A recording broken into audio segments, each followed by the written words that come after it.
بسم اللہ الرحمن الرحیم۔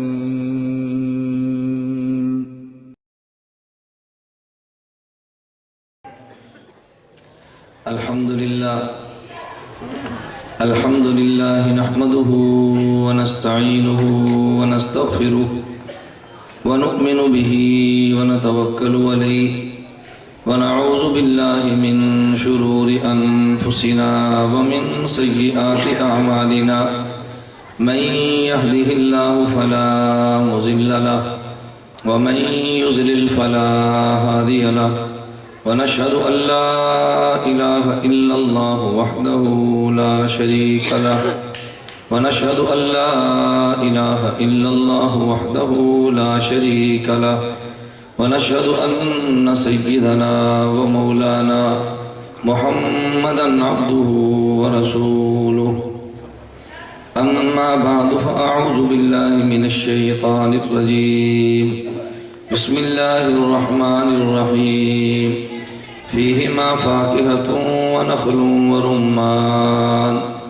وقال النبي صلى الله عليه وسلم فقيه واحد أشد على الشيطان من 1000 عابد اللهم صل على محمد وعلى آل محمد كما صليت على إبراهيم وعلى آل إبراهيم إنك حميد مجيد اللهم بارك على محمد وعلى آل محمد كما باركت على إبراهيم وعلى آل إبراهيم إنك حميد مجيد جا زندگی مدینہ سے جونکے ہوا کے لا جا زندگی مدینہ سے جونکے ہوا کے لا شاہد کے حضور خفا ہے منا کے لا جا زندگی مدینہ سے جونکے ہوا کے لا شاہد کے حضور خفا ہے منا کے لا کچھ ہم بھی اپنا چہرہ باطن سوار لیں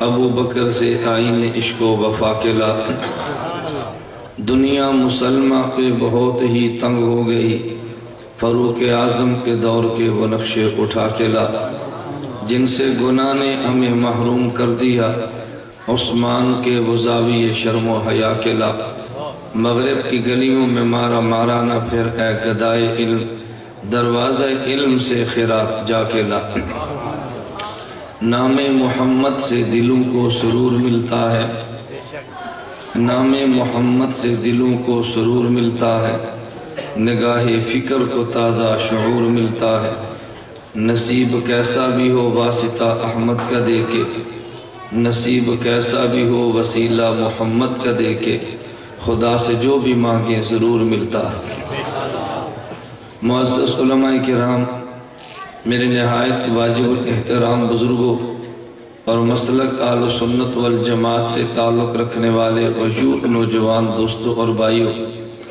ہمارا جامعہ مدنیہ تحصیل دسکا ضلع سیالکوٹ کا 2 روزہ سالانہ اجتماع شروع ہے ہمارے پہلے اجتماع کی آج آخری نشست ہے شیخ العرب والعجم حضرت مولانا حسین احمد مدنی رحمہ اللہ تعالی حضرت کے شاگرد رشید مولانا فیروز خان رحمہ اللہ تعالی اللہ ان کی قبر پہ کروڑوں رحمتیں نازل فرمائے جب حضرت زندہ اس دنیا میں تھے حضرت نے دست شفقت ہمارے سر پہ ہر وقت رکھا ہے اور مجھے اس بات کی واقعتاً بہت زیادہ خوشی محسوس ہوتی ہے حضرت کے جانے کے بعد حضرت کی اولاد نے اور خصوصاً حضرت کے جانشین مولانا ایوب خان صاحب اللہ ان کی عمر میں برکت عطا فرمائے مسلکی معاملات میں حضرت کی خدمات کے تسلسل کو برقرار رکھا ہے اللہ رب العزت ان کو اس تسلسل کو برقرار رکھنے کی توفیق عطا فرمائے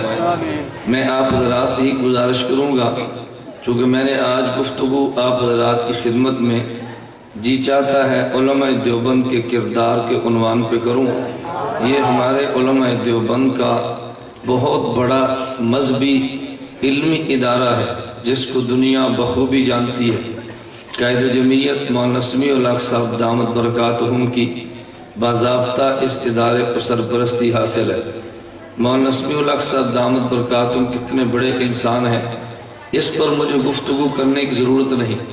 بندہ اپنے کردار سے اپنے وجود اور قد کو منوا لیا کرتا ہے۔ ہمیں اپنی ذات کا پتہ ہے۔ میں جامع حقانیہ کھوڑا کھٹک گیا، وہاں پہ بیان کیا، صبح 7 بجے بغیر مولانا سمیع الحق صامت دامت برکاتہم سے پوچھے بیان کیا اور چلا گیا۔ جا رہا تھا، طلبہ سے میں نے پوچھا کہ دورہ حدیث کا سبق کتنے بجے ہے؟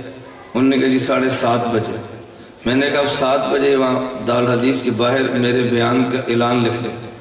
ایسا کبھی بھی نہیں ہوتا آدمی کسی ادارے میں جائے اور محتمم سے پوچھے بغیر بیان کر کے چلا جائے، بہت مشکل ہے، کوئی محتمم اجازت نہیں دیتا۔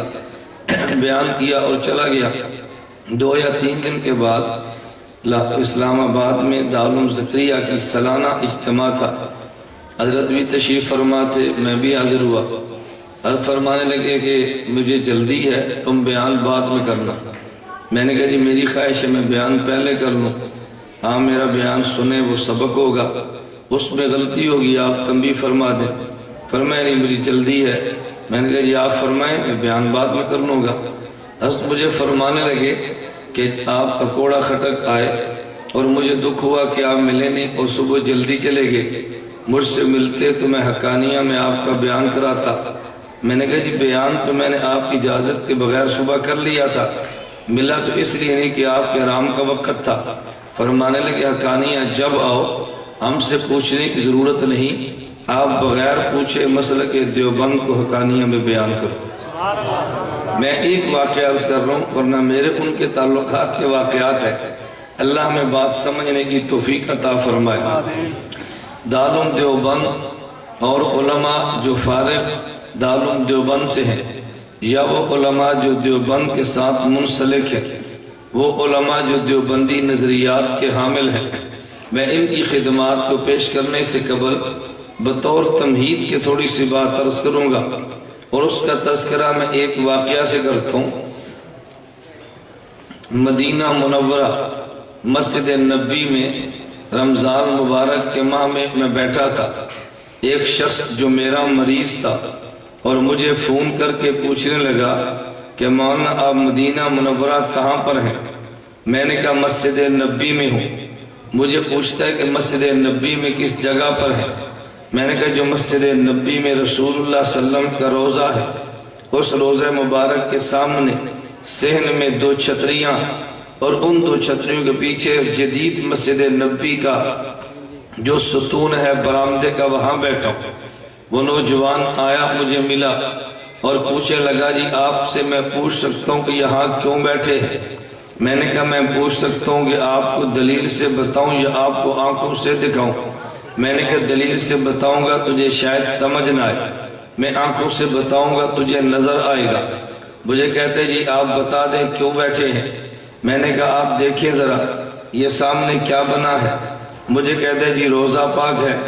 میں نے کہا مسجد نبی کے صحن میں کھڑے ہو جاؤ، یہ کیا لکھا ہے؟ مجھے کہتا ہے جی ابو بکر۔ میں نے کہا آگے؟ کہتا ہے عمر۔ میں نے کہا پھر دائیں طرف؟ کہتا ہے عثمان۔ میں نے کہا آگے؟ کہتا ہے علی۔ میں نے کہا پھر دائیں طرف؟ کہا جی عباس۔ میں نے کہا آگے؟ کہتا ہے حسن اور حسین۔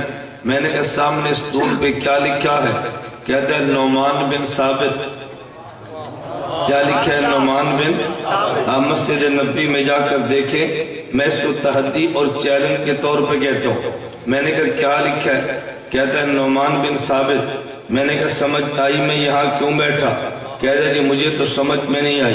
میں نے کہا تمہیں سمجھ آتی تو امام ابو حنیفہ کی بات مان نہ لیتے؟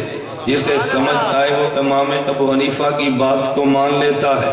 میں سمجھ سے بات کہنے لگا ہوں، مجھے ایک شخص کہنے لگا یہ جی فلاں مسلک والے اپنے سر پہ مسجد میں آئے تو ٹوپی نہیں لیتے، اپنے سر پہ پگڑی نہیں باندھتے۔ میں نے کہا ان کو ٹوپی نہیں لینی چاہیے، ان کو پگڑی نہیں باندھنی چاہیے۔ مجھے کہتے جی کیوں؟ میں نے کہا جس بندے کی جیب میں پیسے ہوں وہ حفاظت کے لیے بٹوا بھی رکھتا ہے، اگر جیب میں پیسے نہ ہوں تو بٹوے کی ضرورت ہی نہیں ہے۔ جس بندے کے سر میں عقل ہو حفاظت کے لیے ٹوپی بھی پہنتا ہے، جب سر میں عقل نہ ہو ٹوپی کی ضرورت بھی نہیں۔ میں نے کہا ضرورت ہی نہیں ہے۔ مجھے کہتا جی بات نہیں سمجھ آئی. میں نے کہا وہی بات تو میں کہتا ہوں سمجھ آتی تو امام کی تقلید نہ کر لیتے, تو سمجھا جو نہیں ہے. میں نے کہا دیوبند کا نظریہ ہے, ہمیں اللہ رب العزت نے علم اور عمل اس روزے والے کو دیا ہے. اس روزے والے نے علم اپنے اصحاب کو دیا ہے, اصحاب نے علم نعمان کو دیا ہے, اور نعمان نے علم ہمیں دیا ہے. میں یہاں بیٹھا ہوں تاکہ نعمان کا نام بھی سامنے ہو, یہاں بیٹھا ہوں اصحاب کا نام بھی سامنے ہو, یہاں بیٹھا ہوں میرے پیغمبر کا روزہ بھی سامنے ہو. دیوبند کا نظریہ ہے خدا نے علم و عمل نبی کو دیا ہے, اور پیغمبر نے علم و عمل اصحاب کو دیا ہے. اصحاب نے علم و عمل امام ابو حنیفہ نعمان بن ثابت کو دیا ہے. یہ میں تمہید باندھنے لگاؤں تاکہ آپ کو یہ پتا چلے کہ دیوبند نے کیا کیا ہے. علم و عمل خدا نے اپنے نبی کو دیا ہے, اور علم و عمل قرآن کی صورت میں دیا ہے. اگر اللہ اپنے پیغمبر کو قرآن نہ دیتا, خدا کی قسم براہ راست میرے اور تیرے اندر الفاظ قرآن کو اٹھانے کی ہمت ہی نہ تھی. اللہ نے قرآن پہلے دیا, اپنے پیغمبر کو دیا ہے, نبی کو درمیان سے نکال لے, مجھے اور تجھے قرآن مل ہی نہیں سکتا. بندہ پوچھتا ہے اس پہ دلیل کیا ہے؟ میں نے کہا دلیل اس میں قرآن کریم کی آیت ہے, لو انزلنا ھذا القرآن علی جبل لرأیتہ خاشعا متصدعا من خشیۃ اللہ. اللہ قرآن کریم میں اعلان فرماتے ہیں اگر اس قرآن کو میں پہاڑ پہ اتار دیتا پہاڑ ٹکڑوں میں بٹ جاتا, لیکن قرآن اٹھا نہ سکتا. بندے کے ذہن میں الجھن آتی ہے, اے اللہ اگر اس قرآن کو پہاڑ پہ اتارتے, قرآن کو پہاڑ اٹھا نہیں سکتا. ہم نے یہاں مدنیہ ڈسکا کے 9 سال کے بچے کو دیکھا ہے, وہ قرآن اٹھا رہا ہے. اگر قرآن اتنا بھاری ہے پہاڑ نہیں اٹھا سکتا تو 9 سال کے بچے نے کیوں اٹھایا ہے؟ جب اس آیت پہ اعتراض ہے تو اس آیت پر ہونے والے اعتراض کا جواب دارالعلوم دیوبند کے 40 سالہ محتمم قاری محمد طیب رحمت اللہ علیہ نے دیا ہے. قاری محمد طیب فرماتے ہیں آپ نے آسمان پہ دیکھا سورج بھی نکلا ہے, آپ نے آسمان پہ دیکھا کہ چاند بھی نکلا ہے. جب سورج نکلا آپ نے سورج کو دیکھا, آنکھیں جواب دے گی, آنکھیں سورج کی روشنی کو دیکھ نہیں سکتی. آپ سورج کے سامنے بیٹھے, جب سورج آفتاب کے ساتھ نکلا آپ کا وجود سورج کی گرمی کو برداشت نہیں کر سکتا, لیکن چاند کو دیکھا ہے. چاند کو دیکھنے میں آنکھ کو راحت محسوس ہوتی ہے. چاند کے سامنے آپ قمیص اتار کر بیٹھ جائیں تو بدن کو ٹھنڈک محسوس ہوتی ہے. اس کی وجہ کیا ہے؟ سورج کو منیر کہتے ہیں, چاند کو مستنیر کہتے ہیں. سورج روشنی دیتا ہے اور چاند لیتا ہے. سورج حرارت دیتا ہے اور چاند اس سے لیتا ہے. جب یہ سورج میں تھی تو حرارت بنی ہے, جب چاند سے نکلی تو برودت بنی ہے. جب سورج میں تھی تو ضیاء کہتے ہیں, جب چاند سے نکلی تو نور کہتے ہیں. سورج جلال والا تھا اور چاند جمال والا تھا. توجہ رکھنا, سورج جلال والا تھا اور چاند جمال والا تھا.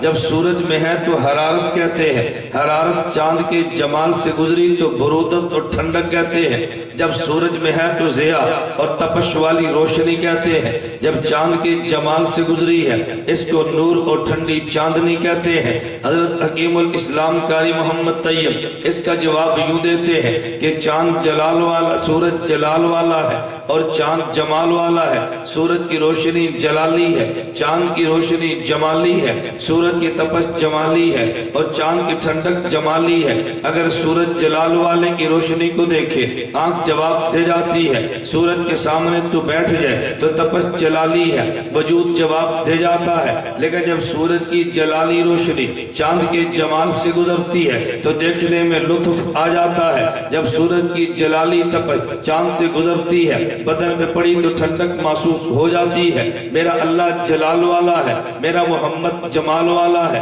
میرے اللہ کا کلام جلالی ہے, میرے محمد کا کلام جمالی ہے. جب جلالی کلام ڈائریکٹ پہاڑ پہ اترتا پہاڑ کے ٹکڑے ٹکڑے ہو جاتے. خدا نے جلالی کلام کو پہلے محمد کے جمالی سینے پہ اتارا ہے. اس جمالی سینے کی برکت ہے. جس قرآن کو پہاڑ نہیں اٹھا سکتا اسے دیوبند کا 9 سالہ بچہ اٹھا رہا ہے.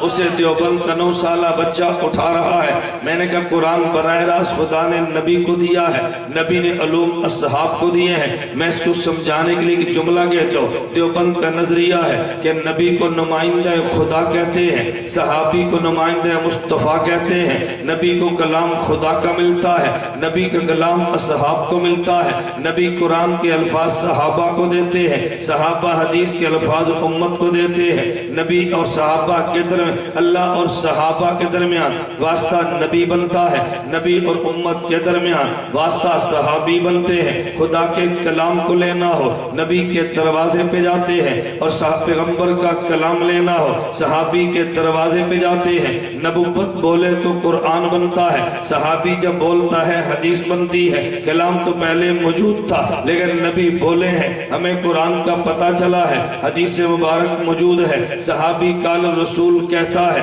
ہمیں پتہ چلتا ہے حدیث آ گئی ہے۔ تو زبان نبوت پر اعتماد کرنے سے کلام خدا ملتا ہے، زبان صحابی پر اعتماد کرنے سے کلام مصطفیٰ بنتا ہے۔ خدا نے جتنا دین دینا تھا پیغمبر کے ذریعے دے دیا ہے، قرآن کامل دیا ہے۔ اس کو یوں کہا ہے، الیوم اکملت لکم دینکم، میرے پیغمبر میں نے تمہیں دین کامل کر کے دے دیا۔ لیکن جب پیغمبر آئے ہیں کوئی پیغمبر کا ساتھ دینے والا نہیں تھا، نبی نے دین کا اعلان کیا، جس نے ساتھ دیا انہیں اصحاب کہتے ہیں۔ نبی نے اعلان کیا تو جس نے مال دیا انہیں اصحاب کہتے ہیں۔ جب پیغمبر نے تقاضا رکھا ہے تو جنہوں نے جان دی ہے انہیں اصحاب کہتے ہیں۔ میں یوں کہوں گا کہ میرے پیغمبر نے دین کو کامل مکمل کر کے صحابہ کو دے دیا ہے، صحابہ نے نبی سے دین لے کے پوری دنیا میں دین پھیلا دیا ہے۔ لیکن نبی بھی صحابہ کو دین دے رہے تھے، وہ لکھ کر نہیں دیا، صحابہ نے امت کو دیا ہے تو لکھ کر نہیں دیا۔ امام اعظم ابو حنیفہ نعمان بن ثابت آئے ہیں، صحابہ سے دین لیا ہے اور لکھ کے امت کو دے دیا ہے۔ امام ابو حنیفہ صحابہ سے دین کو لیا ہے تو امت کو لکھ کے دے دیا ہے۔ میں 3 لفظوں میں بات کیا کہ آگے چلتا ہوں۔ میں نے کہا نبی نے کہا تکمیل دین کا کیا ہے، صحابہ نے کہا تمکین دین کا کیا ہے، امام ابو حنیفہ نے کہا تدوین دین کا کیا ہے۔ دین کو مکمل کرنے والے ہمارے نبی ہیں اور دین کو جگہ دینے والے ہمارے نبی کے صحابہ ہیں، اور دین کو لکھ کے دینے والے امام اعظم ابو حنیفہ نعمان بن ثابت ہے۔ دیوبند والوں نے کیا کیا ہے؟ جو دین اللہ کے نبی نے خدا کے سے لے کے اصحاب کو دیا ہے، صحابہ نے دین نبی سے لے کے آگے امام اور امت کو دیا ہے۔ میرے امام نے وہ دین لکھ کے امت کے حوالے کیا ہے۔ دیوبند والوں نے کام کیا کیا؟ نبوت کی ذات پہ حملہ ہے تو دیوبند والوں نے کیا، اس لیے کہ تکمیل دین کا دفاع ہے۔ اصحاب پیغمبر پہ حملہ ہے، دفاع دیوبند والوں نے کیا، یہ تمکین دین کا دفاع ہے۔ اور جب حملہ امام ابو حنیفہ کی ذات پر ہے، دفاع دیوبند والوں نے کیا، یہ تدفین دین کا دفاع ہے۔ دیوبند والے ذاتیات کا تحفظ بھی کرتے ہیں، کبھی دیکھ دفاع نبوت کا کرتے ہیں، کبھی دیکھ دفاع نبی کا کرتے ہیں، کبھی دیکھ دفاع صحابہ کا کرتے ہیں، اور کبھی دیکھ دفاع امام ابو حنیفہ نعمان بن ثابت کا کرتے ہیں۔ تو پھر میں یوں کہوں گا پیغمبر کا دفاع بھی ایمان سمجھ کے کیا ہے، صحابہ کا دفاع بھی ایمان سمجھ کے کیا ہے، مجتہدین کا دفاع بھی ایمان سمجھ کے کیا۔ جو بند والوں نے ایک کام تو یہ کیا، ان سب کا دفاع کیا ہے، لیکن جو دین نبی نے صحابہ کو دیا، صحابہ نے امام کو دیا، امام نے لکھ کر دیا، آگے دین پہ حملے شروع ہوئے ہیں۔ تو کہے گا حملے کا مطلب کیا ہے؟ میری بات کو توجہ سے سمجھنا۔ کوئی بندہ دین میں کمی کرتا ہے، کوئی بندہ دین میں اضافے کرتا ہے، جو دین میں کمی کرے اسے ملحد کہتے ہیں، جو دین میں اضافے کرتا ہے اسے مبتدع کہتے ہیں۔ تو کسی نے اضافہ کیا اور کسی نے کمی کی ہے، دیوبند والا اضافہ بھی نہیں کرنے دیتا، دیوبند والا کمی بھی نہیں کرنے دیتا، یہ ملحد کے سامنے بھی کھڑا ہے، یہ مبتدع کے سامنے بھی کھڑا ہے۔ دیوبند والوں نے قلم سے دین کو ثابت کیا ہے، دیوبند والوں نے زبان سے دین کے دفاع کی جنگ لڑی ہے، دیوبند والوں نے اپنی جان دے کے دین کے ثبوت کا دفاع کیا ہے۔ تو جو کمی کر رہا تھا یہ ملحد بنا ہے، اور جو زیادتی کر رہا تھا یہ مبتدع بنا ہے۔ دیوبند دیوبند والے کمی بھی نہیں کرنے دیتے، دیوبند والے اضافے بھی نہیں کرنے دیتے، دیوبند دین کو جو ہی رکھتے ہیں جیسے نبی نے صحابہ کو دیا، جیسے صحابہ نے ابو حنیفہ کو دیا، اور جیسے امام ابو حنیفہ نے لکھ کے امت کو دیا ہے۔ اگر کمی کرے تو ملحد بنتا ہے، اگر زیادتی کرے تو مبتدع بنتا ہے، اور اپنی جگہ پر رہے اہل سنت والجماعت والا صراط مستقیم والا بنتا ہے۔ تو دیوبند نے کمی بھی نہیں ہونے دی، اضافہ بھی نہیں ہونے دیا۔ میں اس کو دو لفظوں میں یوں کہتا ہوں، جب ہم دیوبند والے میدان میں نکلتے ہیں تو لوگ ہمیں کہتے ہیں پورے دین کے تم ٹھیکیدار بنے ہو۔ میں نے کہا تو سمجھا نہیں، ہم دین کے ٹھیکیدار نہیں بنے، ہم دین کے پہرے دار بنے۔ ہم دین کے ٹھیکیدار نہیں بنے، دین کے پہرے دار بنے ہیں۔ تو دیوبند والے دین کے پہرے دار بنے ہیں، اور دین پہ حملہ کرنے والا اگر پگڑی باندھ کے داڑھی رکھ کے غلام احمد قادیانی آیا تب بھی حملہ دیوبند والوں نے کیا ہے۔ اگر دیوبند پہ حملہ داڑھی کٹا کے جاوید قامدی نے کیا ہے تب بھی دفاع دیوبند والوں نے کیا ہے۔ اگر دین پہ حملہ 3 پیس پہن کے ذاکر نائک نے کیا ہے تب بھی جواب دیوبند والوں نے دیا ہے۔ میں آگے چل کے اس پہ گفتگو کروں گا کہ دیوبند والوں نے دفاع کیسے کیا۔ کوئی دین میں کمی کر رہا تھا، کوئی دین میں اضافے کر رہا تھا، دیوبند والے کمی بھی نہیں ہونے دیتے، دیوبند والے اضافہ بھی نہیں ہونے دیتے۔ جس طرح آپ نے دیکھا، آپ نے فصل لگا دی ہے، باغات آپ نے بیچ دیا ہے، لیکن کبھی کیڑا آ جاتا ہے جو باقی جڑ میں لگتا ہے اور جڑوں کو کاٹ دیتا ہے، اور جب پھل آ جاتا ہے تو کوئی کیڑا پھل کو لگتا ہے اور پھل کو کاٹنے لگتا ہے۔ تو دیوبند والے وہ سپرے بھی کرتے ہیں کہ جس سے جڑ والا کیڑا اپنی موت مر جاتا ہے۔ دیوبند والے وہ سپرے بھی کرتے ہیں کہ جو پتے کے اوپر آنے والے کیڑے کو مار دیتا ہے۔ جو کیڑا جڑ کو لگا ہے اسے کیڑا الہاد کا کہتے ہیں، اور جو جڑ کو نہیں شاخوں کو لگا ہے اسے کیڑا بدعت کا کہتا ہے۔ تو دیوبند والا دنیا میں ایسا سپرے کرتا ہے جس سے الہاد کا کیڑا بھی مر جاتا ہے اور بدعت کا کیڑا بھی مر جاتا ہے۔ دیوبند والوں نے دفاع کیا ہے اور الہاد سے بھی دین کو بچا لیا ہے اور بدعات سے بھی دین کو بچا لیا ہے۔ نہ کمی کرنے دیتے ہیں نہ اضافے کرنے دیتے ہیں۔ میں 2-3 نظریات بیان کر مزید آگے چلوں گا۔ آپ نے دیکھا ایک بندے نے دعویٰ کیا اللہ کی ذات ہر جگہ پہ موجود نہیں، دیوبند والوں نے دلائل سے ثابت کیا خدا ہر جگہ پہ موجود ہے۔ ایک بندے نے دعویٰ کیا ہر جگہ پہ نبی موجود ہے، دیوبند والوں نے دفاع کیا پیغمبر ہر جگہ پہ موجود نہیں ہے۔ جو خدا کو ہر جگہ پہ نہیں مانتا یہ الہاد والا ہے،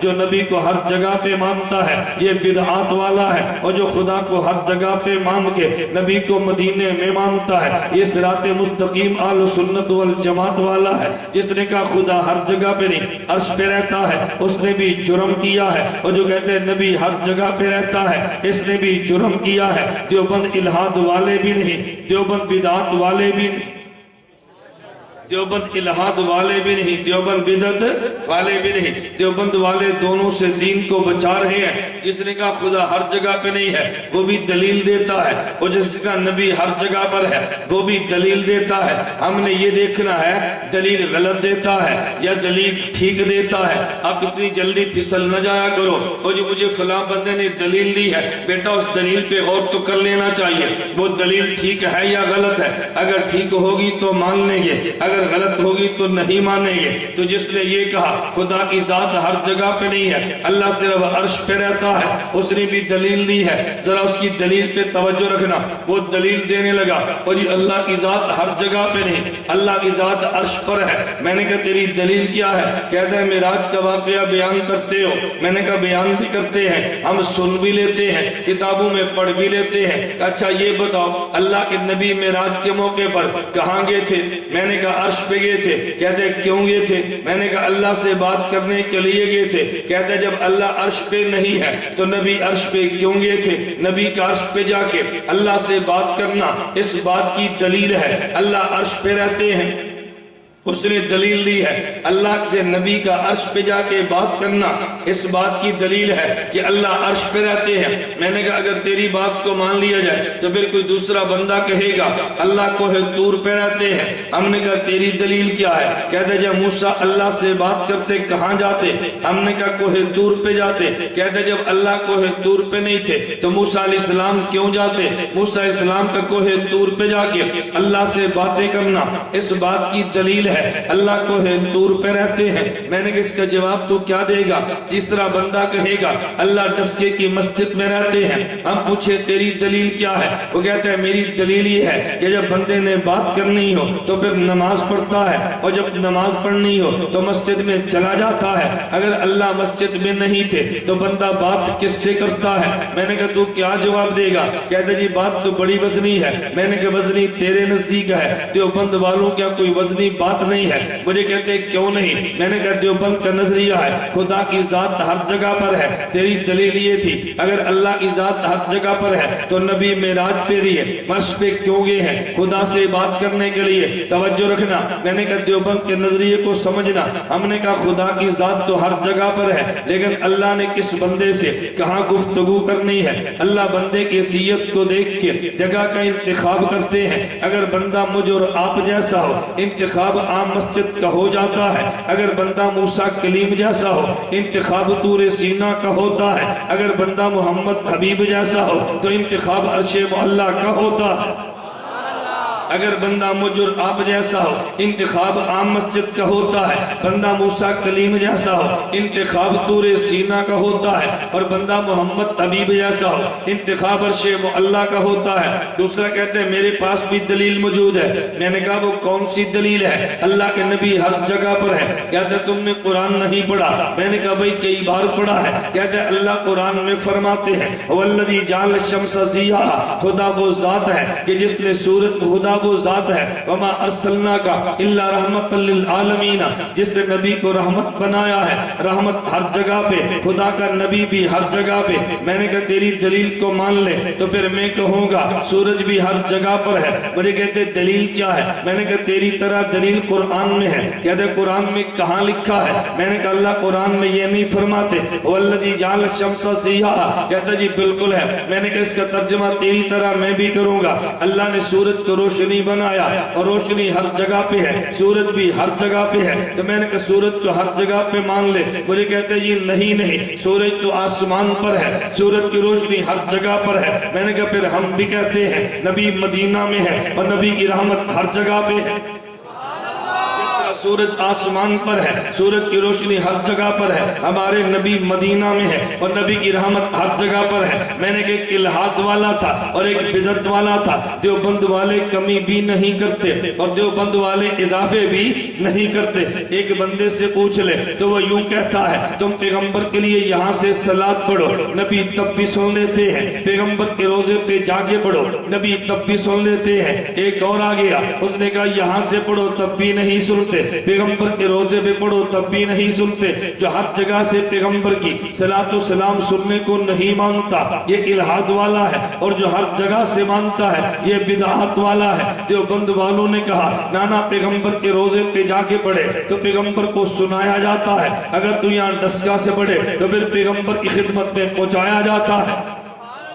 اگر وہاں جا کے پڑھے گا تو پھر پیغمبر کو سنایا جائے گا، اور اگر یہاں سے پڑھے گا تو پھر پیغمبر کی خدمت میں پہنچایا جائے گا. میں نے کہا دیوبند والوں کا نظریہ ہے کہ یہ صلاۃ و سلام تو پیغمبر کے لیے ایک تحفہ ہے. اگر تیرا بیٹا جدے میں رہتا ہے اور جدے میں رہ کے اپنی امی جان کے لیے چادر دے تو وہاں سے چادر بھیج دیتا ہے. ابو جان کے لیے کمبل دینا چاہے کسی کے ہاتھ میں بھیج دیتا ہے. بھائی جان کو گھڑی دینا چاہے کسی کے ہاتھ بھیج دیتا ہے. لیکن جب جدہ سے ڈسکا میں تو پھر بھیجتا نہیں ہے، امی جان کی خدمت میں پیش کر دیتا ہے. دیوبند والے بھی کہتے ہیں صلاۃ و سلام پیغمبر کے لیے ہدیہ ہے. جب ڈسکا میں ہو اللہم صلی علی محمد کہہ کے پیغمبر کی خدمت میں پہنچا دیتا ہے اور کہتا ہے اللہ جی آپ پہنچا دے. اور جب نبی کے روزے پہ جائے الصلاۃ والسلام علیک یا رسول اللہ کہہ کے نبی کی خدمت میں پیش کر دیتا ہے. تو جب دور سے ہو تو بھیج دیتا ہے، پیغمبر کی خدمت میں جائے خود پیش کرتا ہے. دیوبند الہاد والے بھی نہیں ہے،